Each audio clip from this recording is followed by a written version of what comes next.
All right, so as I was saying, my ex, she didn't respect me. It's very clear, like I said, at one point when this is before she broke up with me the first time, when we would, when I would be at her place, she would put up the picture of her and her El Salvadorian baby dad and her daughter. And, that upset me. Um, because before she would take that down when she liked me, she would put that down, but then when she was about to break up with me, she started putting that picture up. And like I said, she lied about, she went to that kickback without me, but it turned out to be a party. And then she lied about going to the movies, um saying she was going to go to the movies, but she was really going to go to a Halloween party. So she's lying to me, she's disrespecting me. And but as I say, my grandpa would say, I should have been able to discern the software. She already was a single mom, which is already indicative of problems. Now, as I said, I looked at things through a Darwinian perspective. So when she told me, "Oh yeah, I broke up with my baby dad, and now she's with me 4 years later," I was thinking about that Karen Fisher book where she describes that that's just a mating strategy, and it increases the woman's genetic um, diversity of her children. And so I'm thinking that, I'm trying to justify it. So I'm like, oh yeah, that's fine, because I'm looking at things through a Darwinian perspective. And my grandpa would say in an existential metapsychiatry, something like, she, you could look at it as, surely there's more to life than this. So she wants to break for, she recognized she wasn't happy with that relationship, so she thinks that she'll be happy in another way. Surely there's more to life than this. But my grandpa would say, really, what she wants is the flow. But you're not going to get the flow by, being promiscuous and doing drugs. And my grandpa would say that's existentially invalid, promiscuity and stuff and doing drugs and all that. But that's what she does. But it is an indicator that she's searching for what my grandpa would say, searching for surely, which is surely there's more to life than this. And but my grandpa says really what people want is the flow. And by breaking up with with the dad of your child, that represents, first off, that she could have just used him, like, and I remember she even told me when we were first together that her baby dad's family didn't like her because they thought that she just used him for money, to have a baby and take his money and all that. So I should have seen these red flags, right? So it's kind of a predatory way of being, and maybe she was, thought that she could get that with me, but then realized that she wouldn't. But maybe she did like me, and but regardless, in my mind, I knew I would never actually like marry her because she was a single mom to a half El Salvadorian child. She, it's not very high quality, but I was still looking at things in a Darwinian perspective and not in an existential metapsychiatry perspective like my grandpa teaches, not in a transpersonal perspective like my grandpa teaches.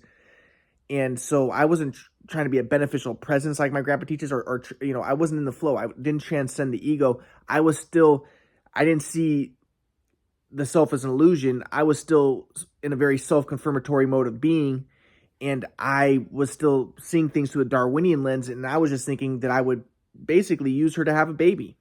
So from the very offset, that's what I told her. I wanted to have a baby. She wanted to have a baby. I was thinking Darwinian, and it's an ego, and I wasn't thinking about being a beneficial presence, because I'm thinking like, okay, if I really examined the situation, didn't discern the red flags. I didn't care because I'm just thinking I just want to have a baby with her so I can spread my genes, and so I didn't look at the red flags. I didn't think the possibility that, I have a baby with a woman with an El Salvadorian.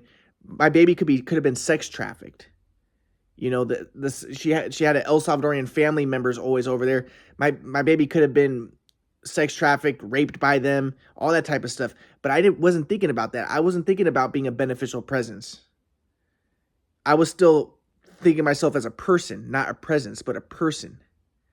And I was trying to protect and promote my person by having a child out of wedlock, and I wasn't thinking about the implications and the ramifications of that.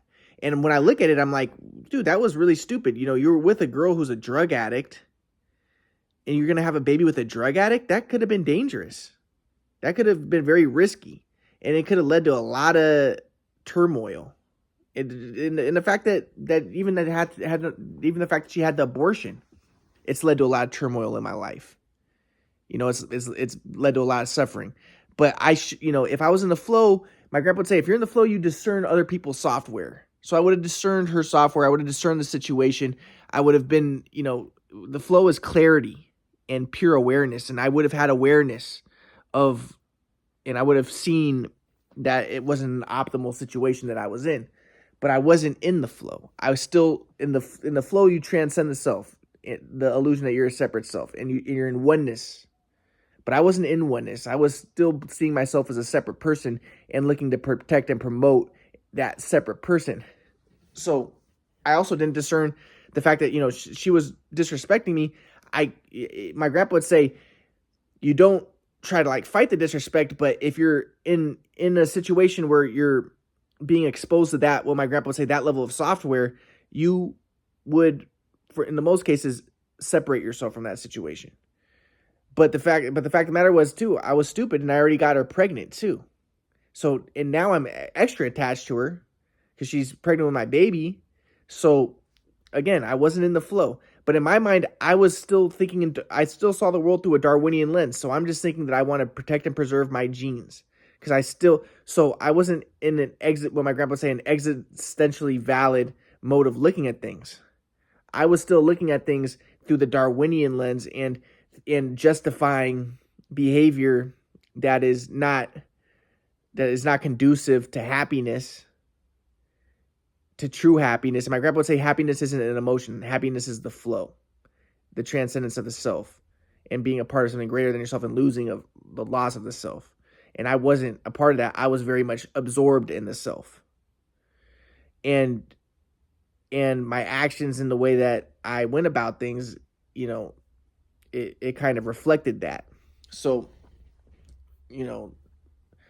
but my point is, yeah, so, and maybe that's also part of the reason why, she also could discern that, but still, my grandpa would say that it doesn't justify disrespect, and she was disrespecting me, going to a party, lying about going to a party when you're 2 months pregnant. It doesn't, I'm not justifying her disrespect, but I am indicating and I am pointing out that I myself was still in a primitive mindset and still not functioning optimally due to my more primitive and existentially invalid mode of being and seeing. So in this case, she's already pregnant, and then she's now, and now I'm trying to text her because, she ghosted me after she lied to me about the party, and she's not responding, which is another sign of disrespect. If she has compassion and cares about you, she's going and you're concerned, hey, how's things going? Is a baby okay? She would respond, but she was in more of a selfish mode of being and more of a, oh, I'm hurt. Oh, I'm hurt that you got upset with me because I lied to you about going to a party. It's like, dude, come on. So, she's fidgety. She has mental issues too. She was a drug addict, So again, who's to blame for that? I should have discerned, but the thing was, like I said, I didn't care. If I was in the flow, I would have discerned this is not the optimal situation to put yourself in. You're putting yourself in a situation with a single mom who has a baby dad of an El Salvadorian guy who already has another baby mama. So you're putting yourself basically in another dude's harem. It's not a smart idea, but I didn't give a shit because in my mind, I was still thinking Darwinian, still thinking selfish. And I'm thinking, I just want to get this girl pregnant and have a baby so that I can be superior because I'll have my genes. But another aspect too, like I said, I wanted the baby in part because I wanted to, get my mom and dad to come back into my life. And I thought that would maybe help with that. And also to show people like, hey, look, I can have a baby. I'm a normal person. And I discovered Theory of Everything. I thought it might help me with the Theory of Everything because then people would be more inclined to help me get the quadrant model out. I thought there was a lot of benefits to having a baby. But I do think that I did still see the world through a Darwinian lens. And therefore I justified my actions. And like I said, I was still at this time a leftist, and I was still anti-white, and I wanted race mixing, and I saw myself as Jewish, and so I wanted race mixing. I wanted to destroy the white race, and I wanted to destroy Christianity. And how better way to act like that than act like a black guy and have a child out of wedlock? Because I was still thinking of myself as black, and I wanted to up to elevate the black way of being and have a baby out of wedlock, and be sexually immoral and sexually promiscuous, and like I didn't care that she had a baby die with an El Salvadorian guy. For me, seeing myself as Jewish, it's like, oh, that's even better. She herself is degenerate. I like degenerate because I saw myself as Jewish, and I saw myself as anti-Christian, anti-white. And in my mind, I was still looking at things as the good is bad and the bad is good. And if you're bad, you're actually closer to the flow, because if you're in conformity, you're not in the flow. And I misused and misappropriated my grandpa's teachings. And I was not in the flow, and I didn't even recognize that. And at the time, I still didn't understand that the Darwinian mode of looking at things was not the flow, because that belief system led me to an existentially invalid way of being that brought about a lot of suffering. And that's what my grandpa says is existentially invalid modes of being bring about suffering. And the sexual promiscuity and my Darwinian view of seeing separate persons and not seeing the oneness and the flow and discerning with pure awareness, but instead having my vision occluded and contaminated by my ego, led me to acts that brought about suffering for me. And it didn't have to happen, but it did have to happen because my mode of being and my mode of seeing brought it about. So my grandpa would say, I'm not to blame, but it was my software was to blame. But I am not my software. And I could upgrade my software. But regardless, she basically, so she's not responding to my texts. But then, like I said, we ended up getting back together. But then it was Thanksgiving was coming up, and like I said, I wanted to, she wanted to meet my mom and dad, but my mom and dad refused. So I was supposed to see her mom and dad, and go to Thanksgiving dinner with her. But then she invites me over, and then I get there, and she's like, I'm on my period. So basically, she's saying she doesn't want to have sex, right? She's like, I'm on my period, and then so I'm sitting with her, and we're watching TV. And that's another thing. I'm going to get to some of the movies that we watched, but a lot of the movies were like, it's interesting. But she was kind of a leftist, and we were watching like I remember Meghan Markle movie, and that's like representative of the black, Meghan Markle taking over the white British Empire type of shit. But I was watching TV with her, but then, she's sitting next to me, and then she's like, she says something like, she says, oh, Ryan, your friend Malik? Because I had told her about my friend Malik, because I was going to have him do a double date with us. And like I said, I wanted to get the basketball videos from Malik and Malik's dad. And I had the most swag flow out of anybody. And Malik and everybody got their swag flow from me. And that's what upsets me about this. Is that's a fact, and I wondered, and I wanted to get my basketball videos from Malik's dad, and I wondered if maybe he didn't give me the basketball videos in part because he didn't want people to see that I was the one with the swag flow, that I had the most swag flow out of anybody.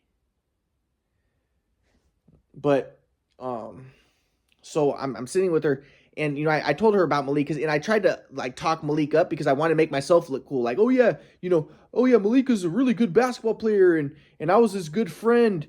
And he played at Nevada, and he was a really good basketball player, and I was his good friend, and I have really good friends because interestingly, I listened to a book called Mate, and in the book Mate, they're talking about how you want to talk up your friends because that adds value to you, and it's my grandpa would say it's kind of like the book How to Make Friends and Influence People, in that he says that it gives you strategies, but my grandpa says if you're in the flow, you don't need strategies. If you're in the flow, what emerges from the flow is already perfect, and the strategies are what really the flow are just like formulations or outgrowths of the flow that people try to encapsulate and make into formulas. But so And in this case, this book Mate, it looked at things through a Darwinian perspective, and it's saying like, yeah, if you have good friends that shows social proof, which shows good genes, and that's what women want because women want to raise their babies. So again, I'm still thinking in the Darwinian sense. I'm not thinking in the flow. I'm thinking about how am I going to promote my genes, and I'm not seeing the big picture. I'm not seeing full spectrum awareness. I'm not impure awareness, as my grandpa would say. My vision's occluded.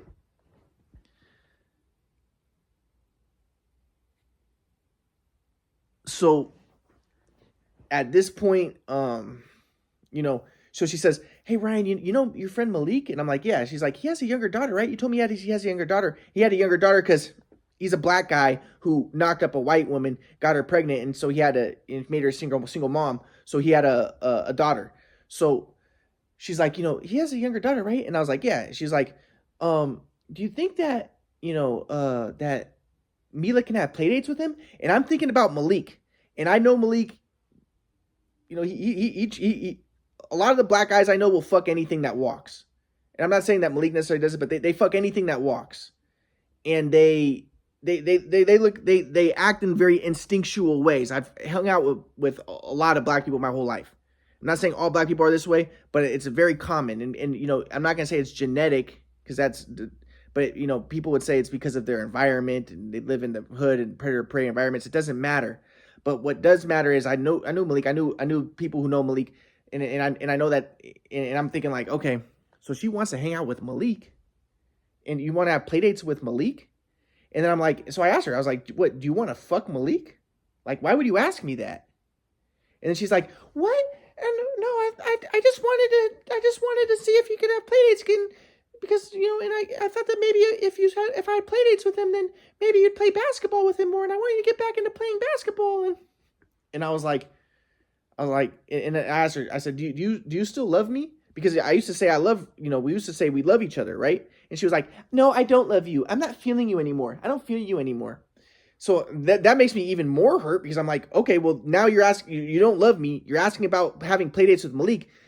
You want to fuck Malik. You want to fuck a black guy.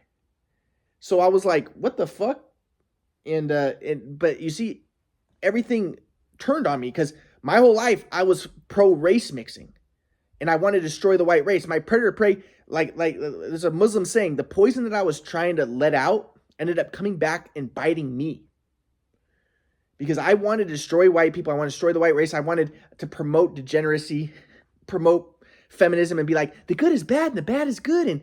And actually it's closer to the flow to be free sexually than to be uptight. And because free sexually is actually closer to the flow, and being uptight can be conformity, and it's harder. You might not get in the flow if you're in conformity. So everything that I had dished out to try to destroy the society, my predator prey primitive software, orientation, impersonal, and that ended up coming back and biting me. And my grandpa would probably say my primitive software matched with her primitive software, and we got together because we could, deflect off of each other. Because but regardless, I was dark. I wanted to believe in Darwinism again because it was anti-Christian, anti-religion, So, but now everything was coming back to bite me, and she's like, she wants to fuck a black guy, and I'm like, dude, you want to fuck Malik? And she's like, no, I don't. And then she was like, I don't think that you should come to Thanksgiving tomorrow. You're not going to come to Thanksgiving tomorrow. So I was like, okay, and I just left. But I was upset. I was like, this is really sad. You're pregnant with my baby, and you want to have playdates with Malik. And I'll get to that later. But my point is, though, my whole life I was leftist, anti-white, and then all of a sudden, it was the poison I was letting out was coming back to bite me, and she wants to fuck a black guy, it seemed to me. So I was like, what the hell? So